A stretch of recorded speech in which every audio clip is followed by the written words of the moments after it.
Voilà,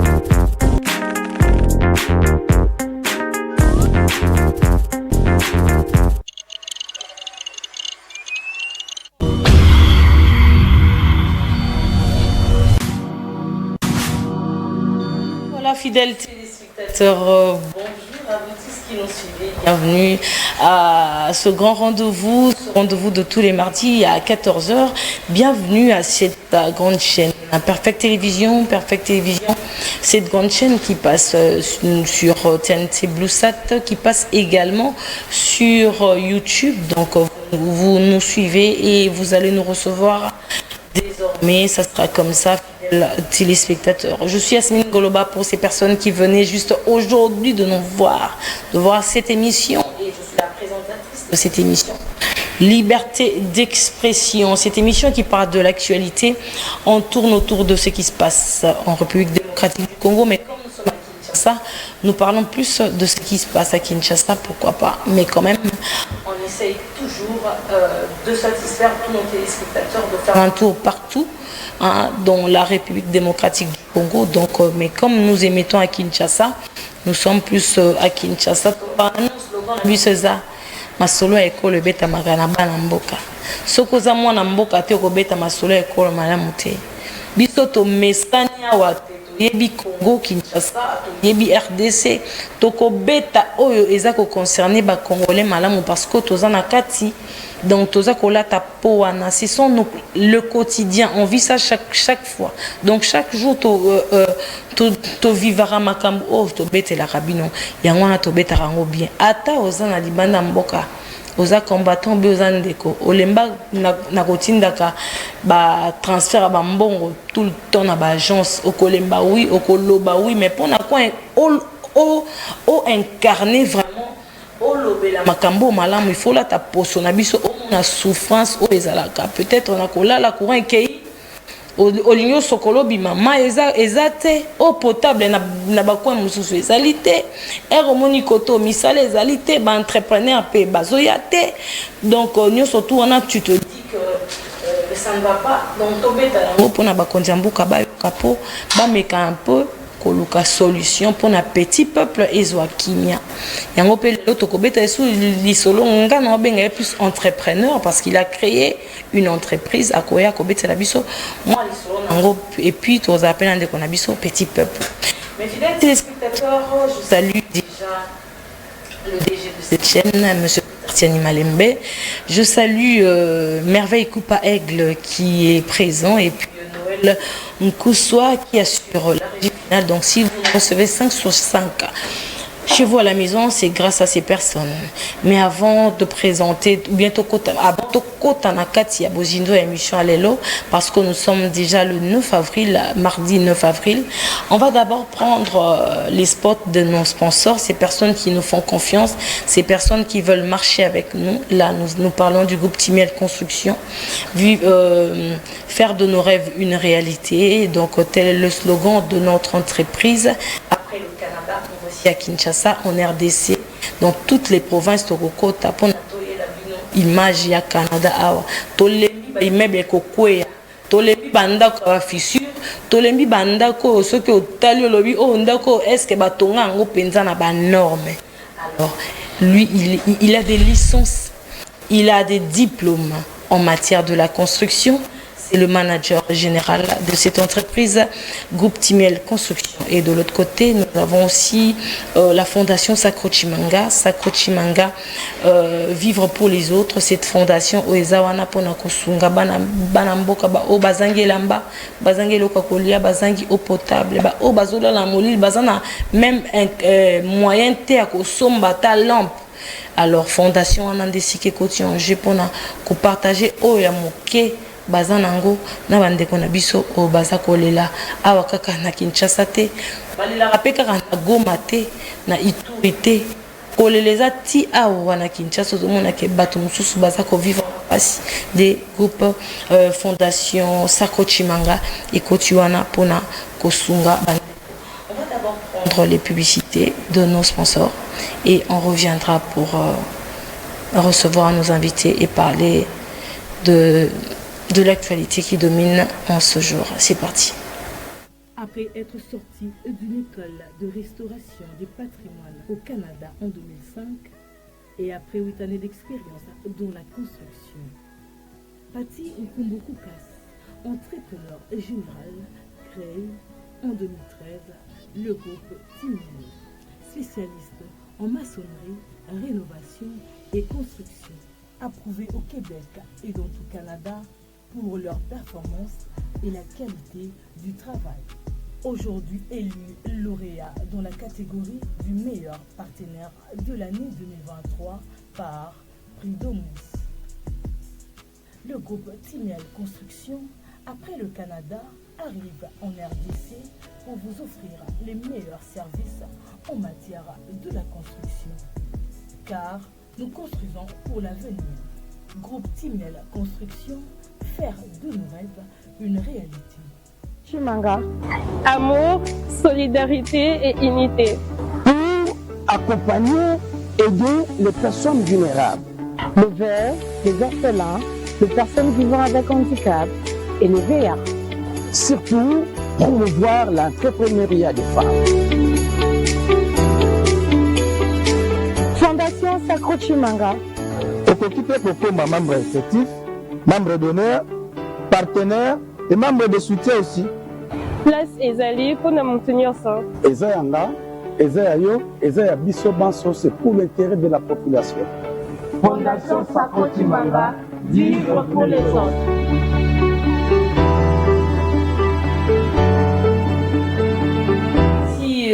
Ça, ce sont nos sponsors, ces personnes qui marchent avec nous et qui nous donnent la force.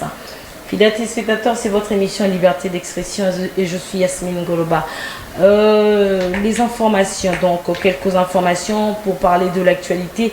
On va faire un tour du côté de la Cour constitutionnelle pour vous parler de ce qui se passe.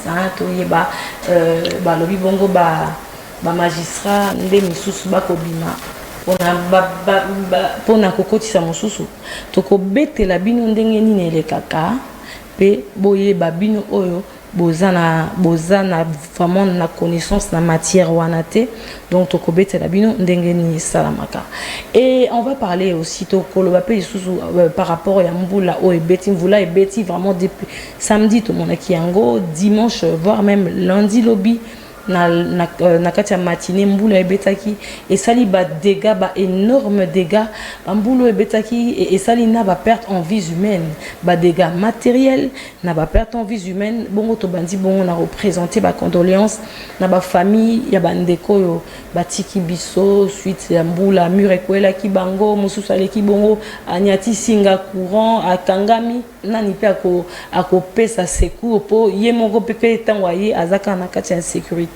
Donc bande qu'on a biso batiki biso suite ya mbula oyo to ko présenter bino vraiment ba sincère condoléances nzambe apesa bino makasi tokobeta pe oyo eza koleka bongo e pa ba ndeko na biso ya bateke ya bakutana ki na gouvernement bazana potoza na posa vraiment ya kimia ekota na ba parti oyo eza na insécurité na ba parti oyo etushaka congolais balelaka tango nyonso toza na posa kimia ekota na kote wana.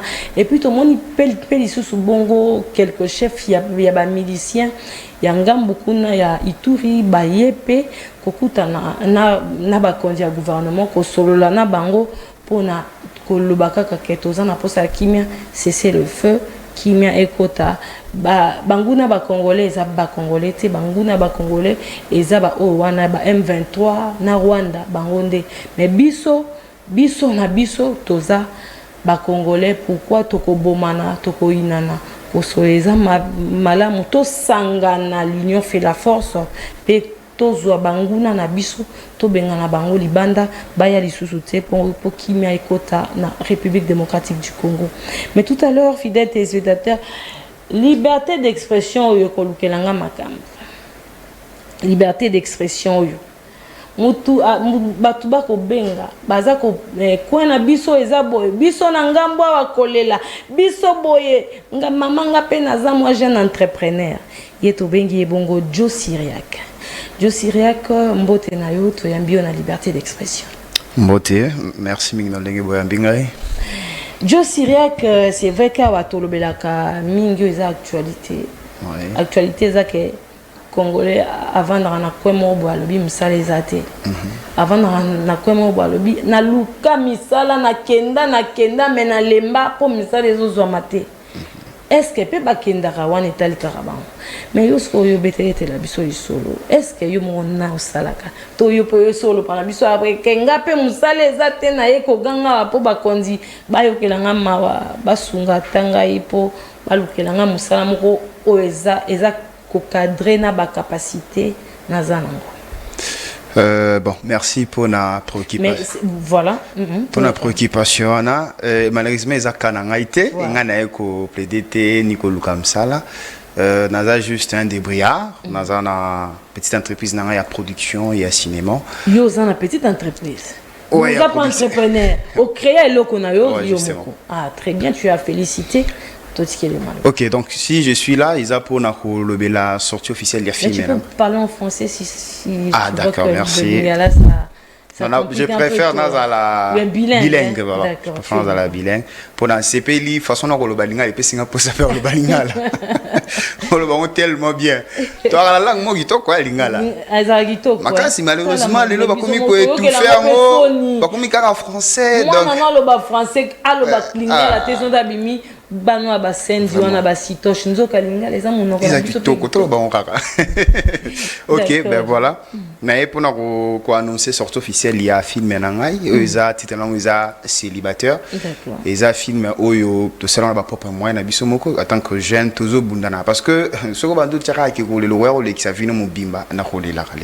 La vie est dure, c'est presque partout. On a vraiment Toko ça n'a raté. Vieux a passé ça partout. Ben voilà, on a un kaka na bandeko bazui libakwa Rolanda biso. Bakindi sur chaîne nanga ya YouTube Mutwambuji TV. Vous souhaitez Bandela chaîne na YouTube ezanini Mutwambuji TV. Mutwambuji. Ouais. Oza muluba. Ouais, na muluba. Ah d'accord parce que voilà. Français c'est la tête du chèvre pour bateau bazapi moi curieux bah pourquoi yango c'est juste cas que omoni mutu ya ntaba balamba kango sika mona nzoto na ngote donc parce que ça rappelle na zéro makasi voilà zéro moko sokola ngo malamu sino to kolia eloko moko te na kati voilà justement donc zéro moko ezala nango apa pour ni ce ça pas pour na zéro to pour na eloko mususu ah bon na chiluba comme le bi mutu ambuji le bi c'est que biso maman le bara na biso que eza pour na zéro te eza peut-être mingi bana mibali kamba liango basité to mingi boy to non ezala expression ba c'est la ngona kasai c'est tout simplement pour dire que c'est une personne qui est à part en fait, il se mélange pas en fait. Ah d'accord. Voilà, c'est tout simplement faut dire ça. Ils ont comme tout qui est de gauche à droite c'était ben voilà, ba qui kota la film so permettre un peu na beta moi le solo. L'isolé Zara que non, il y a un jeune de 28 ans à se retrouver dans la vie mais azo préféré à profiter dans la vie qui célibat.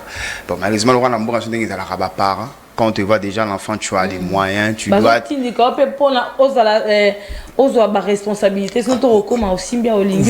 justement. Alors la question qu'on se pose, quand est-ce qu'on s'est marié? Quand on a l'argent, quand on a rencontré la bonne personne, c'est parce que, bon, on a l'âge de se marier.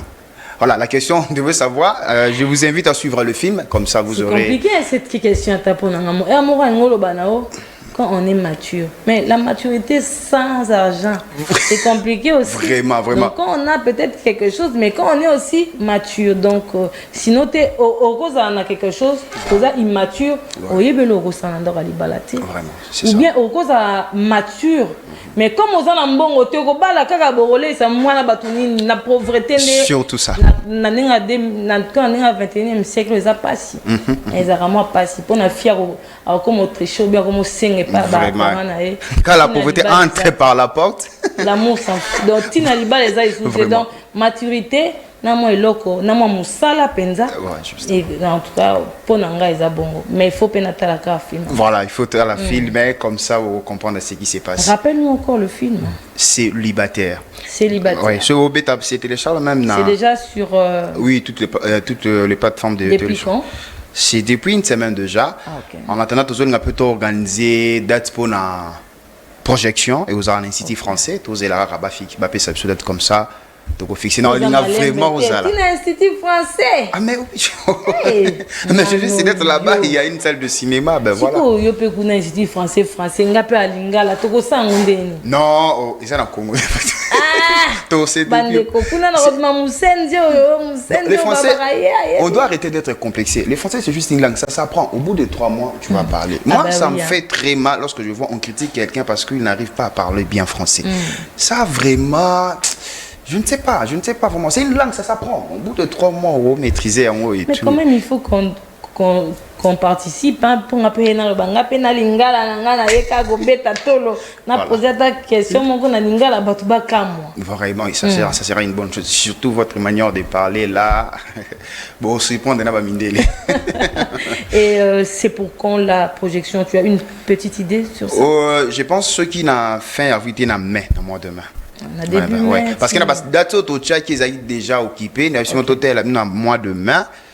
De ton office. Na boya pekaka pona annoncer le roi na mon liberté d'expression émission moko. Il faut s'exprimer. Il faut vraiment le bas. Bon inde ba bloka bonne to. Bon bien comment bimisa biso ba goitre moté moko na sale crise d'attention pour obomba ka mingi fongwa maloba. Vraiment. Au fingi te mo lobby et sali ke batu ba yokio parce que boy ba kondi ba kotala tala jeune azana entreprise na ye. Alongo lipe moi 4-5 personnes na kata chômage est-ce que ça peut être bande comme bien sûr, mais pourquoi pas quand mon kyoto za toka bolango pour bon motoria l'équipe toute la journée na ya zoni kaka petit peuple alia kana batwe petit peuple au monde ande ko moni wana alia ka moi mukio azana ngo c'est ça boye ndezalaka parce que bazo salela yo ils ne se retrouvent pas, ils se disent peut-être aye kaka et puis rozala protéger parce que ozoye baté qui a rugi colivrer parce qu'il ne se retrouve pas. Qu'est-ce qu'on n'a pas dit? Il faut bakisa la biso. Non, je crois l'essentiel a été dit. Un contact pour bon contact ba kende na compte na Facebook c'est Joe Leader. Bah comme Joe Leader to so la wana numéro to comment qui maman ba na Facebook kuna là-bas wana to so ils assuré to développer ma numéro parce que numéro va déranger mais comment il dit. Je mien ba aux vraiment na baza intéressé beaucoup melanga na Facebook Joe Leader na ko répondre bino. Donc on reste branché sur Moutouambouji TV. Moutouambouji TV sur YouTube. Sur YouTube. Déjà dès que je finis, je veux prendre quelques 3 personnes quand sera famille nanga. Oh toyeba na peka na nzela TV tokutana ka tozana moi lisanga na biso koloba betela na chaîne nota meka ne peut comprendre l'histoire à film wana et cause la bien. Est-ce que tu as quelques salutations à faire avant de se séparer? Bien sûr, Ezali Ezangate. Pesimbote na mon vieux Tati depuis les États-Unis, un vieux qui me soutient toujours. Tati Pankwa. En tout cas, Moutoumoko, t'es un abattement na mokilia. Lui là, c'est mon. Il est le partenaire, mais héros dans l'ombre. Vraiment. Tati Pankwa, on te salue depuis les États-Unis. Ok, on appelle ce petit nanga Sami Balapa, un nouveau comédien joué dans ma campagne. Aussi, je salue ma mère Ngalula Chanda, mon oncle Alersi Mamba, m'dazo soutenir toujours. Bon, baza pépé bon. Bandego tout au bino bozo tia loboko. Napesibino Mbote, tozala toujours elongo. D'accord. Napesiope merci, nandengo ya mbenga émission. Merci à toi, Joe Syriac. Merci d'être passé, on sera là toujours pour t'accompagner. Okay, bonne chance encore une fois de plus, mais rendez-vous na Moutouambouji TV sur YouTube pour suivre ce film célibataire et puis on aura peut-être des réponses à ces questions, aux diverses questions posées par rapport aux célibataires. Merci mon frère. Fidèles téléspectateurs, on retourne. J'aimerais bien, Noël, si tu peux nous proposer juste un clip, une chanson, Ataya Yampiaka innocent, Atanze Bomoko Boy, Oeko Kadre Penza Nabiswa Wato Tolo Bato Salignoso, ba étudier Yesu Nzambe. Donc, Oeko Koloba Passi. Pas ngamoko so na beteli bino musu bokonzi maté mais ngapé na vivre ba quotidien ba congolais va vivre à chaque fois. On va prendre cette chanson et on reviendra pour continuer cette émission Liberté d'expression. La chanson n'est pas encore prête mais quand même voilà. Tobé Takasi solo un petit commentaire dire peut-être à ces personnes toloba à chaque fois misala ezate to se plaignaka, to l'elara à tout moment. Tu peux créer une entreprise comme notre frère Joe Syriac. Il a créé. Peut-être au début c'est très difficile. Et puis aussi sous bana batu baza pe na ba galère na bango baye pas na yo. Mais yo moko pour se retrouver té si on a vraiment ils a penza passi. Mais quand on veut on peut. Donc il a voulu faire ça à Télémi pelelo au cours même sur hasard azan ba engagé ba tout mois 10 mois 5 mois peut-être 15 à Sangisa Bango baza que se retrouver dans un petit rien, ça veut seulement dire que on peut créer une entreprise nous-mêmes kolongola batnarati ya chômage kolongwa kolela wana bampiaka nyoso to ozolongwa nango ezo sala que Congo et Komata parce que le but est seulement le développement de notre cher et beau pays, rien d'autre. Dans ce cas, il s'est développé émission au Peto Kati. Toluko créateur émission Moussous. Mais comme là il s'est développé, Toluko développement kimia et épanouissement. Donc ce cas quand il salami ango totiki. Mais comme il salami tokoya kaka malem bekolela ko supplier koloba. Donc dire tout haut c'est que les gens pensent tout bas. Donc pour na komaka mboka na biso na développement comme mon frère en tout cas. Coup de chapeau pour toi Joe Siriaka. C'est bon Noël. D'accord, je pars. Je me sens bien aujourd'hui. Eh oui, il y a des jours comme ça. Il ne faut pas chercher à comprendre, vis juste le moment. La vie n'est pas évidente. Ces temps-ci, on passe un moment très complexe et étrange sur toute la planète. Et là, aujourd'hui, tout va bien. Allez, viens avec moi.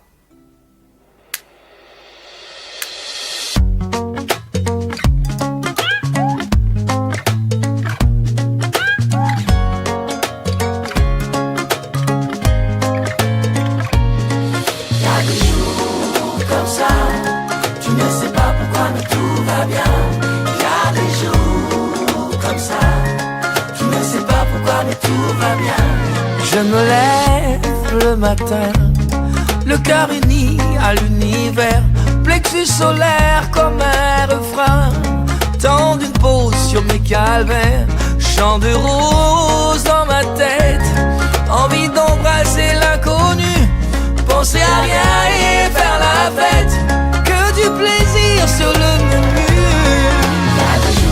Puis un ami colo, sur la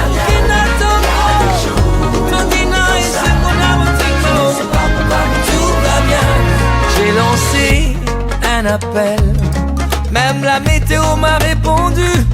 Le soleil brille sur Kinshasa, le pas de danse est perdu. Allez viens avec moi, aujourd'hui ma vie est arc-en-ciel. Même le bonheur je l'entrevois, il est tout fleur caramel. Il y a des jours comme ça, tu ne sais pas pourquoi mais tout va bien. Des jours comme ça, tu ne sais pas pourquoi mais tout va bien. Ils en ont mis colo, tu es pétina, t'es quand tu essaies de ton au thème, tu ne sais pas pourquoi mais tout va bien. Des jours comme ça, des jours comme ça, tout va bien. Comme ça, tu ne sais pas pourquoi mais tout va bien. Tout va bien, Okolo ya sa, tout va bien, tout va bien. Il y a des jours comme ça, tu ne sais même pas pourquoi, mais tout va bien. Il y a des jours comme ça, tu ne sais pas pourquoi, mais tout va bien. Des jours comme ça, tu ne sais pas pourquoi,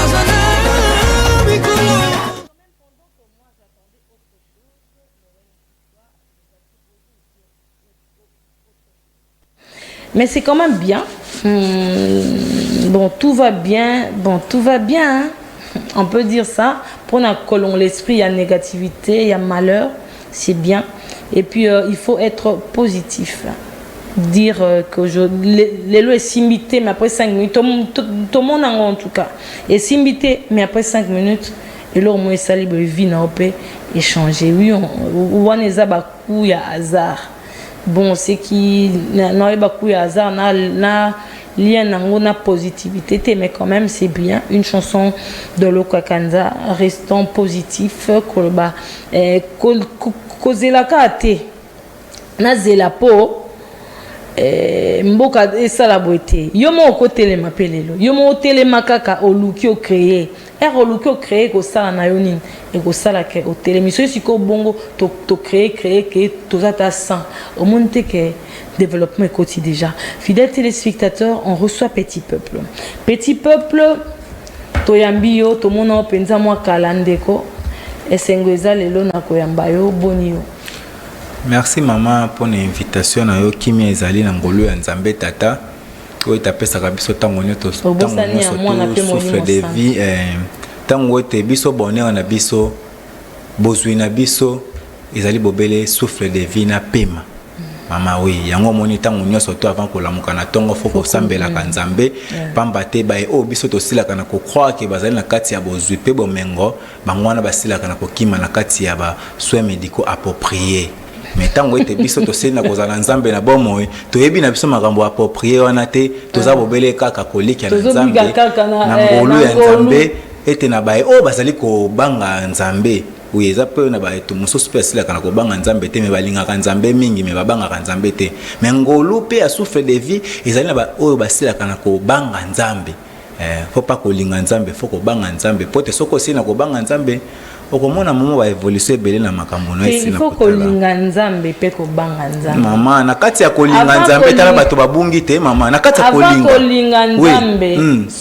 Avant banga ye faut linga. Donc avant o bangaye il faut oyeba ye po oyeba ye il faut lingaye po lingaye ndeko tambola okobangaye kaka boye une personne oyebite olingaka te je t'assure ko bangaye te. Mama yo ndimiete esemboka na biso na makambo esili na kotondisa na mabe pe na ba ecclesia etondi na koton etondisa miebele tozaki bato tokose retrouver na boetin oyebite a partir pe ya bamboka na biso ndenga komina kokenda kokitisa mamwa mukebo bat ba kolela cause nango pe mingi zale ba ecclesia etondi ebele me ba kote ya bato te ke kobanga Nzambe ba kote ya bato ko linga Nzambe okomona ngai na lingi Yesu ngai na me tango eta lingi Yesu ane bongeta za na mona kati ya bate akayango yango na français to benga yango la crainte de l'Éternel. Oui, faut craindre Dieu. Craindre Dieu et puis aimer Dieu. Le bande ezalité mais na ba iglesia bate akango ndeko Petit Peuple. Soki topito kene na ngambo wana okomona penza mingi ete na bazali na kati penza ya bobungi nzela ya Nzambe. Bobungi nzela yango te biso to sina kozala ngana zalaka bobele kata Daniel na Babylona ngana respectaka pe na banga mibeko ya Nzambe pe sil na sila kana ko respecter pe mibeko ya mboka ngana za Daniel na Babylone. Bongo na erolobi li solo ya ko banga Nzambe tobetaki solo moko wa ya le 6 avril tokendaki nango ngambo papa Simon Kimbango tolobaki eza pona nini. C'est vrai que bien que ezalaki religion alingaki akotisa mais abandaki pe côté anabiso bato moindo kolobaka botelema conscience donc azo réveiller conscience il y a l'homme noir il y a l'homme africain kolobana telema yo kozala moumbo ya mondelete bongo aloba pe bolingo mibeko misala erozoloba histoire ya kobanga Nzambe tolobaki yango soki bolingo ezali entre biso soki tozo telemozo luka mosala pe oza kobanga taka Nzambe te me ba institution oza kobanga l'état wana kuto sambela te okokenda liboso parce que eza parmi ba règle oyo et ça la que mutu atombwama est-ce que vous contredire nga Petit Peuple? Bon na mai o esili na kotala le 6 avril o ete tosilaki na kozala na penda na kovanda na bandako biso nyonso peuple tosilaki na kovanda pamba te po ete tosalaka bobe na prophète na biso moko asia na ko wana date wana yango ete na date wana te atelema oui na date wana na date le 6 avril tango ete tata mokonzi na biso ya mboka Félix Antoine Tshisekedi Tshilombo président de la République ya zui mokano ete le 6 wana se na kovanto vana na bandako ezali po ete to se na kozana kati ya koyeba histoire ya papa Simon Kimbangu kiangani po ete yasilaki na kote ya biso bolingo mibeko pe misala mesika na lolengi ete tosi na kozwa yango na retard ebandi bobele na kati ya fachi beton po ete moni maloba wana ebandi bobele na kati ya fachi beton tanga bandi yango deja yango moni ete to bandi yango mbala moko bato oyo basilaki na kotambola mabe likolo pe baza na kati ya nyamu bakozala mal à l'aise lokola babokeli bango insecticide na lobaki na mama pasteur ya Kimbangise na tunaki na bi mama toyoka ke tomona pe donc Mobutu azalaki soki otangi komo Mobutu omoni papa Diange na Kuntima donc bazaki vraiment proche mais pona nini Mobutu asalaka mokolo yango férié te Kabila le père tolongoli tomoni Joseph Kabila azalaki muke akendaka nkamba atalaka batu ya nkamba mais pona nini atia jour yango férié te kaka lelo président Nabiso Félix Antoine Tshisekedi oyo kutu toyebaka mingi na kati ya église de réveil mais azui date moko oyo eza important pona bakimbangiste atomboli yango pe batu nyonso tu bayebi pona nini secret za kini mama pasteur ya kimbangiste ayebisi biso boye alobi Dieu est le maître de temps et des circonstances. Abakisi lisusu papa Simon Kimbangu kianganite. Papa Simon Kimbangu tozo beta isolo alelo.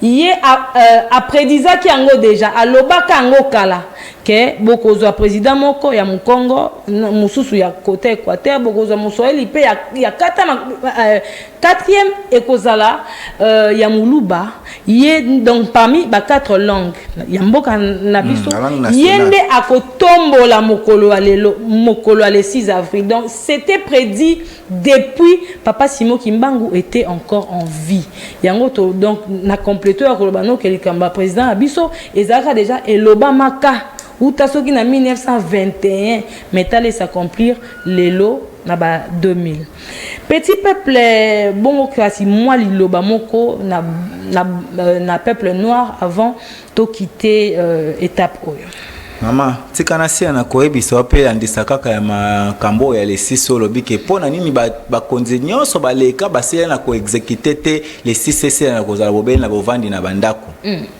Mais on bazalaki bobele ba candidat bazalaki bobele ba président ya ba étranger ba bande bazalaka ba souris ya ba étranger ba ko diriger parce que moi na mboka Congo et que soka sina ko vanda pe ko landisa histoire wana et bongete un jour fallait ils allaient faire oui azali moi na mboka Congo oui azalaki moi na mboka Congo azalaki moi na mboka Congo mais pona nini ete asilaki na ko exécuter te poza makambo ya bakala ba 60 ba 50 quelque.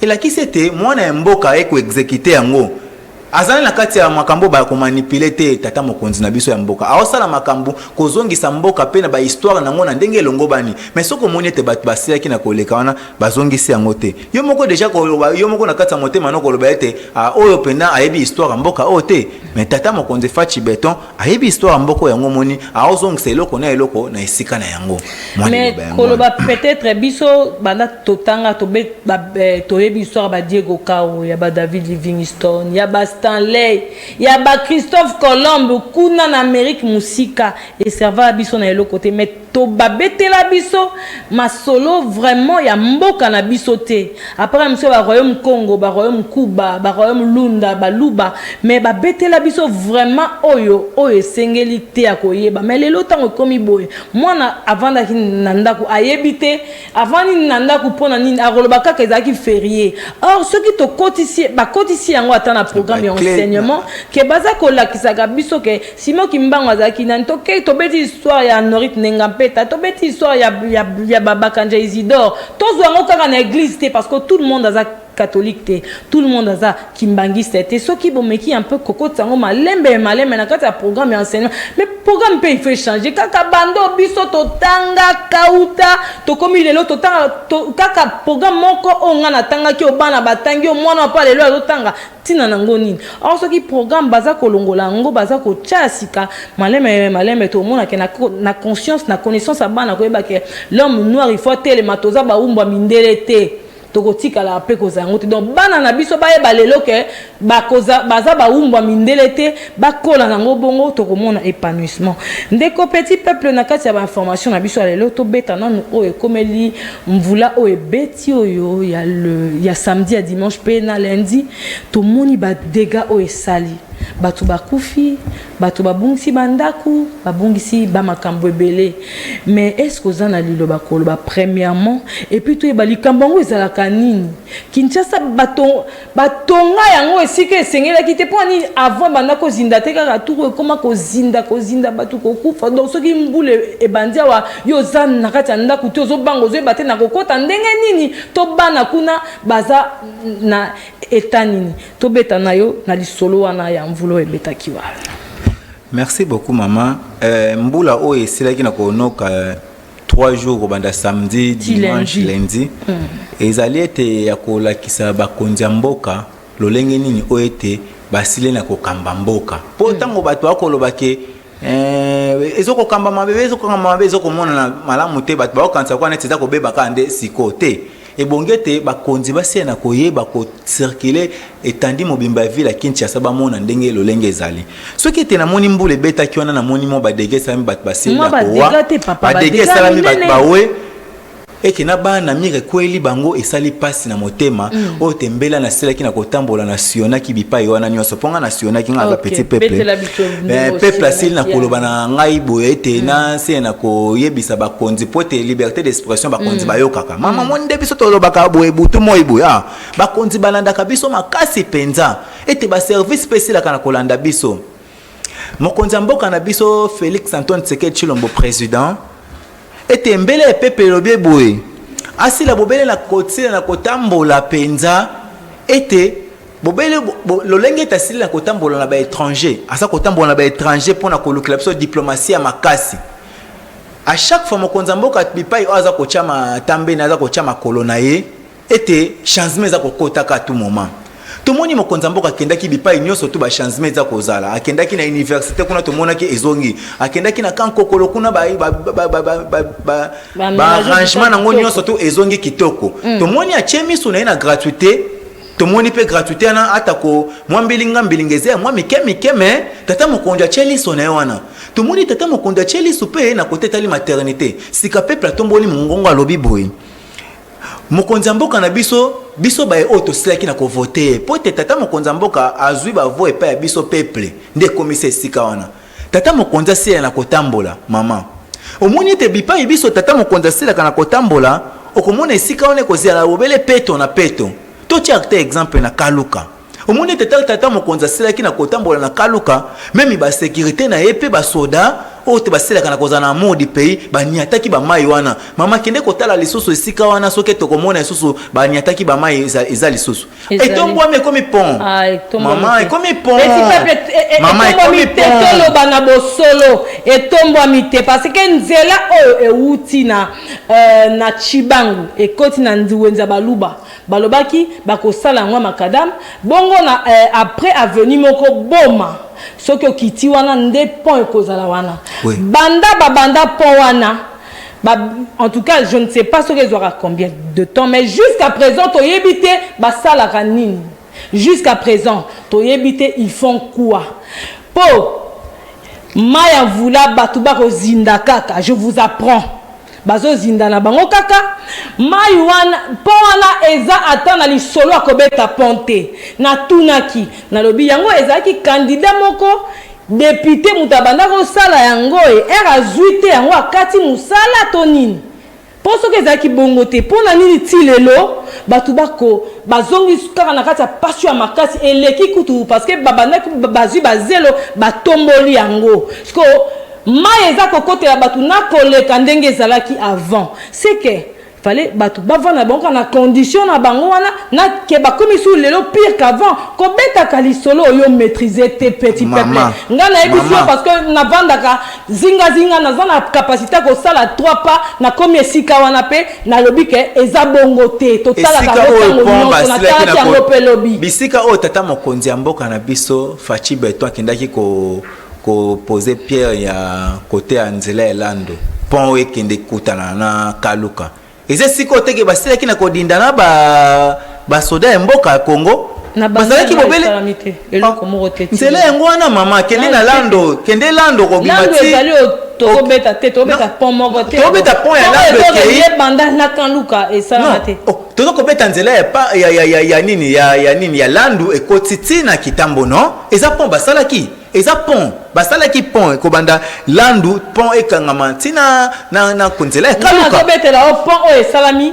bandal tina kan wana nanu te ngana koloba bipai oyo ete tata mokonzi apozaki pierre ete basala na kotia pont kobanda lando ekota tina kaluka kende kotala esika wana pont emati deja bato bakoma koleka nzela wana mama ngana koyeba biso bipai oyo tata mokonzi aza kotia matambe mokonzi ya mboka na biso peuple alobi boye il faut assez na kotambola na ba commune toyebi ke mboka eza munene mais il faut banda kotambola na ba commune neti tokoki kozala lokwa neti samedi yolo ba sécurité ne bazali déjà ba kei déjà akinde kotala nanu yolongo ndenge esili na kozalela bon toki kotala lisusu na nzela oyo ya poids lourd nzela nini commune ya nini ni comment na kota Kingabwa jeudi Kingabwa tata mokonzi ase na kokende kotala basali na ye ba bourgmestre ba député provinciaux ba député national musala o nini oyo basila kana kosala suivi pour na peuple na nzimite tata mokonzi soka ke kotala Kingabwa akosela na koloba liloba kuna ete bakosela na kosala liloba kuna ke Kingabwa sela na kozana ndenge longo bani soka lobeta ke kosela na kotala côté tala na côté ya lemba imbu kuna tala nzela za kozala nzela ezate bato bakotambola makolo yango monete peuple lobi tata mokonzi fasela na kotambola pote soka tamboli ndi yango wana succès na ye succès tata mokonzi ya mboka mais fallait basala comme bazo sala mais basala kate musala te bango mokonzi ekolo ndako musala na babugu mais sika oyo tata mokonzi aza star na biso tata mokonzi soka abiki te atika kovanda atika basali na ye eza lokwa neti mboka ezokende na kati ya kozinda ebonge te lokola ye aza présidence basalaka nango maseki te présidence eselaka na kokanga eke présidence oyo etie lisu place wana likambo fo esalama bipai nyonso tu présidence etia lisu makambo esela na kosalama lelo bamama bakomi kobota ofele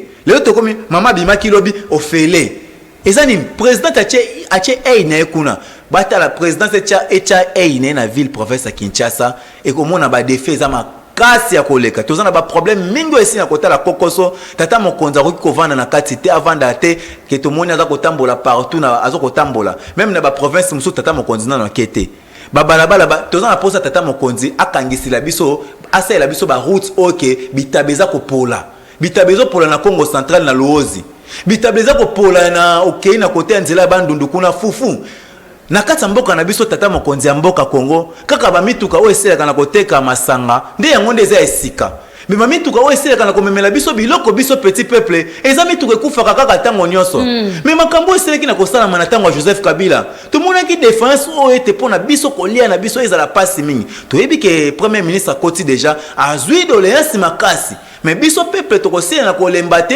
il faut tobeta kaka sete tango nyonso tu po etasela na kobosa na kate po tolela ka butu moi tomona na ba régime eleka passé tobanda ka kolela boy mais tobanda kozwa solution te maintenant sikolo kola ete mama ye ebongi biso tolela kaka tango nyonso biso tokotika te ezelo kwa mutu muso avandi alobi peuple anazo loba nini ayebi makambo te na yeba makambo nini tango bat bayaka na campagne kuna bayaka oyebisa biso makambo ke non tango ke votenga na osala mbamo boye okoyebisa biso ke ona na yeba makambo te esakaka mbamo mbala moko komia na biso tokoma kozala tomona ba bien na biso esengele te tata mokonzi asie na kotambola po biso tosela na komona kolia na biso biloko eza kopola kuna ebonge te ke gouvernement pe etiata mamituka minene ekenda kome nzela eza te basela biso banzela bakuta nzela biso ba province na ba province po peuple assez na ko se retrouver à chaque fois gouvernement ekotaka peuple assez la kaka na kozala victime nango zaka nini bilei na biso na ba Afrika pe na ba Amerika nyonso to na ba mikila mindela ba paya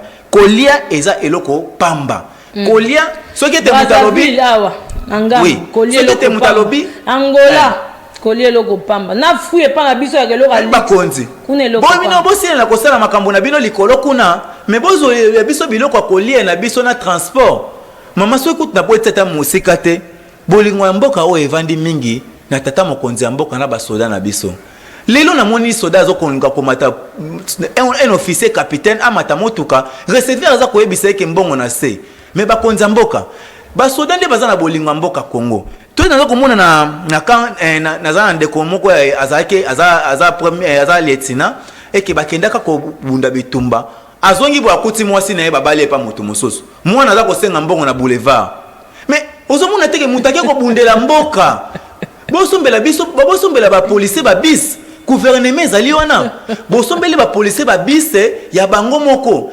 kado bo pesa bango bakomi ko rejeter ngo pe bakolo mituka balobi non biso tosombi mituka na biso soda ko mataka ko fele tosombaka ba pine tosombaka nini mais bakonza mboka Congo en même temps gouvernement za na misolebele et que ba député basombela ka bango mituka bongo bi mituka ba soda toza posta to mona ba bisa ba soda et que ezaka ka uniquement ba policier parce que un officier qui ko sala musala azongi boya mata transport mbule bandi bazo ko boya matana OK mutake ko auti ko sala musala ya sécurité ya mboka o Congo auti na coup d'ordre militaire kuna akomi sili atelemi na re baza ko boya komema e OK soki bis ezali oui soki bis ezali oko komona ke ba officier na biso ba kotambola makolo te ba konza mboka Congo pourquoi bozo tika ba officier na biso batambola un major azo tambola makolo non soda ezali moko azo ko batila biso na biloko na biso pourquoi bozo ko tika soda na atika la akengela bato baza na biloko mais ye moko aza na eloko te na sengi gouvernement ko ya sika ete basi na ko tshela compte na soda poto boy na biso soda ba futa ka mbongo biso na sto mona kango non soda za na compte te asa na compte na banque te mama na lobi na yo boye mama soda za non moto nyoso so ba futi moto soki ba futi misolo eta ko kende ko bimisa ngo na lolenge alingeleli comment c'est possible moto soki non non eza compte na banque te wana o chelinga mbongo na vida ngomba mo esili est-ce que lobi so na binda ke o vida ngo non na ko vida ngo parce que eza moke eroza na numéro ya compte eza moke mama eroza na carte na yo ke ozwa mbongo numéro ya compte ça fait de toi propriétaire ya compte wana donc chaque personne na tika ngo na ko futa ndako ndenge nini parce que oyebi ke baka mususu peut déjà eza na kati ya bovande lipenza te quand eza négligé un officier akosi un major to un capitaine akosi na kozana kan avant na condition ya malamu te akoluka zwa ndako azwi ndako sikwa komi ko futela eke mbongo wana ka ya mwana nda alielaka mbongo wana ka ya mwana esiko yebisanga mama atika mbongo wana te atika ndambu azwa ndambu obonga kofuta ndako ndeni esengeli ete azana mbongo azoyeba te ndenga kofuta ndako ndenga kolia ezaka lisola ba esengeli ete non ebongete ba bazana mour du pays ba obana mour du pays ezali ba policier na biso na ba soda mama ebongete bachela bango compte moko boye na banque ete tango ete moto afuti misolo akoke kozwa ngonga lingi ezate ke to mona ba policier na biso ba oke kozwa misolo na banki to yebaka ke no etele yo na ke kozwa misolo na banki c'est pas bien biso ne surtout ba futa ka biso ba mbongo na ba banki est-ce que bato bakenda kozwa ngona ndenga vulube non to respecter armée na biso police na biso mama et que bazana bolingwa mboka au Congo et que bazako bundaka bitumba butu moi solution na bango ete mbongo na mutu nyoso liaka na mutoki ne mais ezate ke mutoki yango ezala kosala mulongo non ezate ke no batambola makolo pona kende musala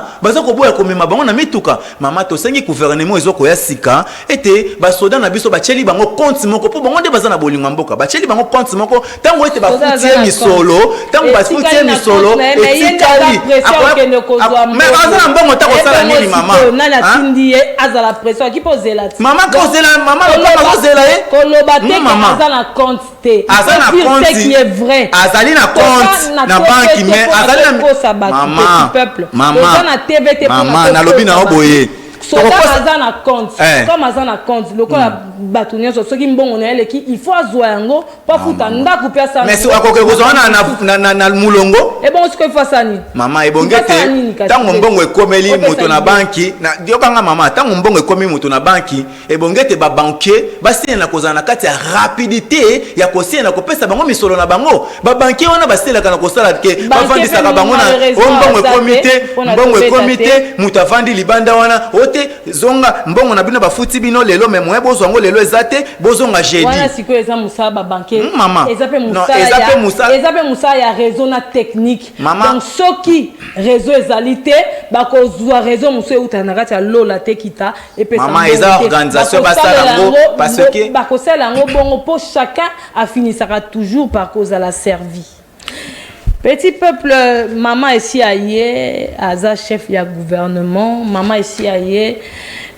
tout le monde comment est-ce que bah chef coutumier bah solo qui na oya na kati ya gouvernement pour na koluka kimia na ngambu ya bateke yaka kimia ekota to moni pe bongo ba milicien ya ba groupe moko kuna na Ituri ba ki na Kinshasa depuis le 7 ko solo pe kaka na gouvernement pour na koluka kimia esika insécurité esika kimia ezalite esika bato bakolela parce que tolobi yango ennemi ya congolais za congolais te biso na biso toko bomana te ennemi ya congolais za ba rwandais eza ba M23 to sangana bongo pona kozala plus fort na kati ya unité to zwa banguna na biso na ba oto yebi te wana baza ba traître babima kasi likanisi yango yo monyango ndengene mama makambo esi na kotala guerre ya mboka na biso soki ete tosi na kozala na kati ya makanisi penze ebele ya kopesa bakonzi ezali lokola neti tozali korevese arme na biso to koluka bato bayeba stratégie biso peuple tokoboka bobelelo seba ya baye o basili na kozala na kati ya kokamba armée o tosi na kobenga ba généraux parce que na kati ya kosolola na ya gouvernement ba solola to kosolola pesa mabete kosolola non est armée est-ce que biki armée na biso non biso totika koboma na biso pas de négociation lokola bango ete ba mesani na koboma bango na bango kuna lokola FRDC za makasi mingi mama oyebi te ke FRDC na biso neni ba soda na biso ya kala sera kala to bundela babenga armée na biso na Angola to bundela armée kuna na Angola Angola longa to kenda ko chape kuna to lingi tata mokonzi mboka na biso azongisa armée na bongo le Rwanda azongisa bongo na régime na ezaka na régime ya papa Mobutu oui ezaki na régime ya papa Mobutu tolingi armée wana essayer na kozongela biso awa parce que responsabilité ya ba généraux na biso ezali être pour na ko protéger population pe ko batila kita ya mboka sikalo lenge te bango succès na bango ezaka ka bobele musala na bango yango wana négociation kozala te ba négocier na ba to ba aussi na ko boma peuple na bango te non elo ko mutu moko bimi ye gangi abomi peuple na totoza na ba généraux musala na bango ba généraux nani musala na bango eza pona ko batila biso na biloko na biso pas de négociation to 5 ans que non lokola toza na kati tata mokonzi fongoli déjà nzela to somba minduki et que to sina ko somba minduki ko tiela bato na ba drone ya likolo et que ko panzaka bango pamba te basina ko za kati na diabo ba diaboliser déjà peuple na bazana kati wana et que peuple na bazana baza peuple ya Congo te parce que peuple na baza déjà na kati ya ko diabolisation ya ba o baza banguna ya mboka o neti babunaga na wana ils ont ba biloko moto ministre de défense azo côté zaka ta chef de l'état te ministre de défense katanga okota le bokele bango loko mona bunaga na kuna esili après 30 ans mabelana mutakolo na peso sazate esili parce que baza konyoko la biso bako moi kita moko bato muke biso mboka république munene bo 26 provinces ozo komona ba territoire mo bakangi pe bato mo bo oh non biso bagangi biso bagangi mino bagangi wapi tuzo ko kota premier ministre de défense a tsiko ministre de défense kutu ne mutako saiza mamute ko kutu chef de l'état ka ministre de défense kokola eloko mo kuna esili koko lengo esili le mabele ba luke vide à tout moment to kaka ona bunakana on bakangi tene boy moi batu moi mike République démocratique du Congo ezali na armée na ngo FARDC bazali na nyonso tout tata mokonzi boaka la biso misolo penze ebele na armée na biso ete ba soda na biso basi na kozala pena na ba matériel nyonso tout ya makasi koleka et que police pe service à renseignement basi na kozala pena na ba pareil ya makasi opena et que esila kana kotala pena de gauche à droite et que tout monde na lolenge ni ya ko pour la bateau ko poudre bango ba kende musika pamba te baza ko sakana ba ko luka ko kitisa régime o eza régime makila te o eza régime tozwa ngona biki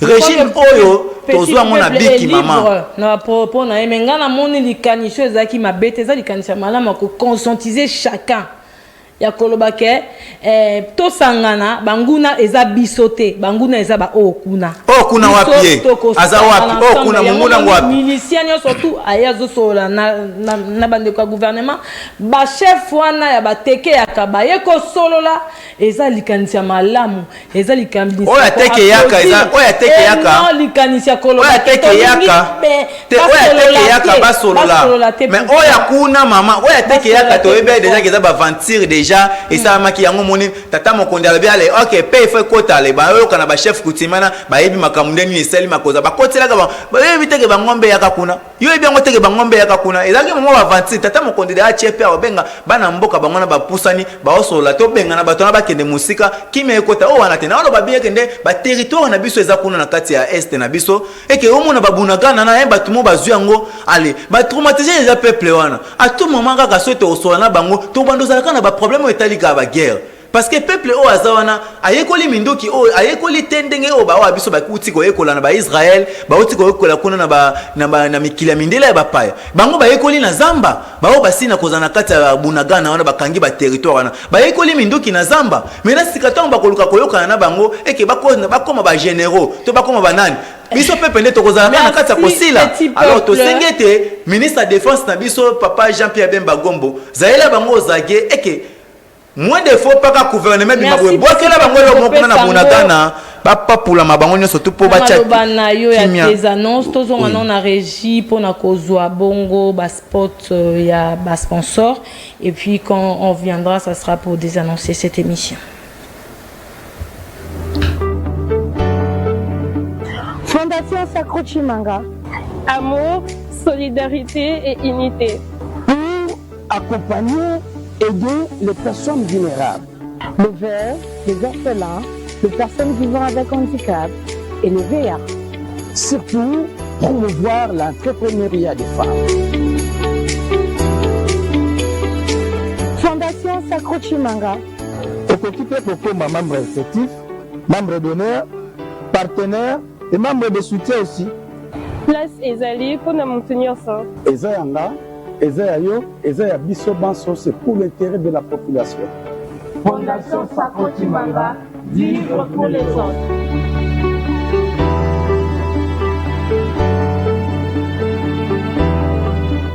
Après être sorti d'une école de restauration du patrimoine au Canada en 2005 et après 8 années d'expérience dans la construction, Pati Nkumbukoukas, entrepreneur général, crée en 2013 le groupe Timini, spécialiste en maçonnerie, rénovation et construction, approuvé au Québec et dans tout le Canada pour leur performance et la qualité du travail. Aujourd'hui élu lauréat dans la catégorie du meilleur partenaire de l'année 2023 par Prix Domus. Le groupe Timiel Construction, après le Canada, arrive en RDC pour vous offrir les meilleurs services en matière de la construction. Car nous construisons pour l'avenir. Groupe Timiel Construction, faire de nos rêves une réalité. Fidèles téléspectateurs, c'est vrai que nous tendons lentement mais sûrement vers la fin de cette émission. On va parler de la Cour constitutionnelle. Juste une information. 3 juges de la Cour constitutionnelle de la RDC sont sur le point de quitter leurs fonctions conformément au cycle de renouvellement encadré par la règle constitutionnelle et instituée en vue de l'intégralité de l'institution. Initialement installée le 4 avril 2015, donc 9 ans déjà, le 9 juges avaient prêté serment devant le président de la République en tant ainsi qu'un mandat de 9 ans non renouvelable, tel que dispose l'article 6 alinéa 1 de la loi portant organisation et fonctionnement de la Cour constitutionnelle. Donc, bandeko na biso esengi na bango déjà kolongwa. Et ça, makabongo baza 9. 3, baouta kanakati ya parlement. 3, baouta kanakati ya mouvement, ya ba magistrat, ya RDC. 3 mosusu baouta kabongo na kati ya gouvernement. Mais balongo la kabango na surtout 3 na mbala moko te. Basalaka le tirage au sort. Bazu 3 ya gouvernement, 3 ya parlement, na 3 ya 4 ya magistrature. Donc après tirage au sort boko zoka moko 3 et kolongwa. 3 bakolongwa tango bako installer 3 mosusu bazui formation et pas bandeko bazalaki tirage au sort mosusu ekosalama bongo ti 9 wana ya kala bakokenda tokotikala siko na 9 oyo ya sika o bakosala misala petit peuple. C'est vrai que minute eza sous te to peut kaka 1 minute à commenter sur makambo otobeti siko ya cour constitutionnelle. Oh maman, côté justice ya penza biso peuple tosili na ko maîtriser penza te côté wana mais to ko boka bobela mbela nde na bakonzi o bakokota qui basi na ko chila biso justice za la likolo makasi penza ba jiji o mibale ya cour baza kokota baza ko remplacer mibale wana ete bosi na kolanda bobele état de droit biso peuple to sengi bobele justice za la likolo ya bato pambate biso peuple tozo kozala katango nyonso tu na kati ya boleli penza biloko na biso oyo ba politicien balakaka biso ete biso photo za nango na ndenga ba mikili nyonso tu pena ba Afrika ukena ba Angola ba Brazzaville peuple aliaka moyena mais ba konzi ya cour constitutionnelle biso te tango ete ba politicien basila kana ko epai na biso to yambaka bango ete bango basila kana ko ebisa biso ete tokosela bino boye biso tonzimaka pe tosila kana ko likia sika tango ete basila kana ko sala mosala na bango tosila kana ko mona penza ba bien na biso ndenge elongo banite tout eza bobele na kati ya bokukitisama mais lokola bino bozali justice ya botela biso penza ete misala nini bakosela biso peuple poto mona ndeni ya kosala po mutu nyonso tosila kana ko banga bobele justice ya bachenza likolo awa na sepe banzambe bazali justice ezali ase bokata makambo po biso peuple tosena na kobika pe po toza kolela mingi tolele mingi bino nde banzambe na biso justice bino nde banzambe na biso tolele mingi biso peuple botela biso na no situation na biso ekozala bien mingi po ba politicien baza bobele likolo baza bayan droit justice et mekampe ko apaiser bango. Beaucoup petit peuple, c'est vrai fidèles téléspectateurs, nous sommes arrivés à la fin de cette émission. Juste prendre un dernier mot na petit peuple et loko ya sengaki azangaki na posa koloba mais à lobby angote juste on te donne 45 secondes et permettre pe na biso na kozonga pour na ko annoncer poto kende vraiment toko tanakati ya programme mususuté asima topesio maloba.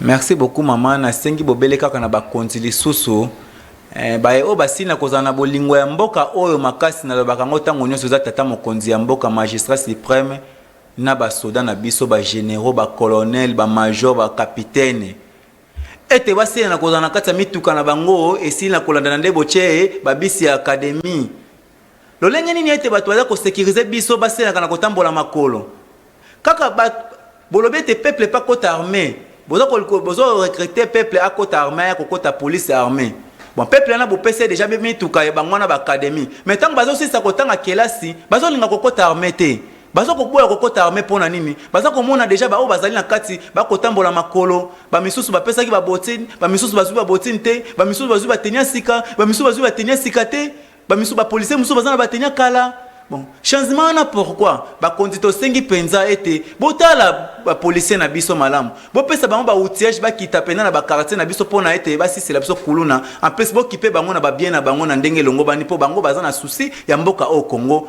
ba soda na biso na ba policier. Merci Ndeko petit peuple fidèles téléspectateurs, nous sommes arrivés à la fin de cette émission Liberté d'expression. Tobeta qui eza ko inquiété population to yaki na ba information na biso mais merci Ndeko petit peuple pe a yeso akoba kisa yakola kisa penza ya kofongola oyo ba demande oyo ezali na kaka na compte oyo ya développement ya République démocratique du Congo. Merci na Peter Tiani Malembe le DG de cette chaîne. Un grand merci à Noël Nkouswa, je crois que tu as prononcé un mot bien. Merveille Coupa Aigle, merci Nayo. Merci Lisusu na Oatika Kangati a soutenu Kanga, Pesa Kanga Pena Force Mayele et puis à Kamba Kanga bien mon colonel. Beaucoup de respect et je profite aussi de l'occasion où il y avait monsieur ici là qui présentait bongo ba condoléances na famille Bossalé où est perdre noko na bango papa Ndeko Yaya au nom de Vicky Bossalé donc les bon baza bongo na veillé il y a louange adoration tina 5h du matin bongo lobi na 9h tokutani bongo na clinique universitaire de Kinshasa na morgue wana pona ko ya kozwa nzoto ya ndeko ya papa na biso ya kokende bongo kokunda ye kotika ye na demeure na ye ya suka tolobi susu que l'âme de notre papa, donc que l'âme de l'illustre disparu repose en paix et que l'Éternel donne encore la force à cette famille. Yakozala makasi vraiment parce que ce n'est pas facile de perdre une personne si importante. Voilà, nous sommes arrivés à la fin. Merci fidèles téléspectateurs. Suivez-nous demain à partir de 16h juste en rediffusion de cette émission Liberté d'expression et le jeudi à 14h pour un nouveau numéro. Merci à Petit Peuple, merci Nabino Bandeko Bolanda Kibiso Tokutani Bongo avec ce même plaisir jeudi à 14h30 pour le compte de cette émission Liberté d'expression.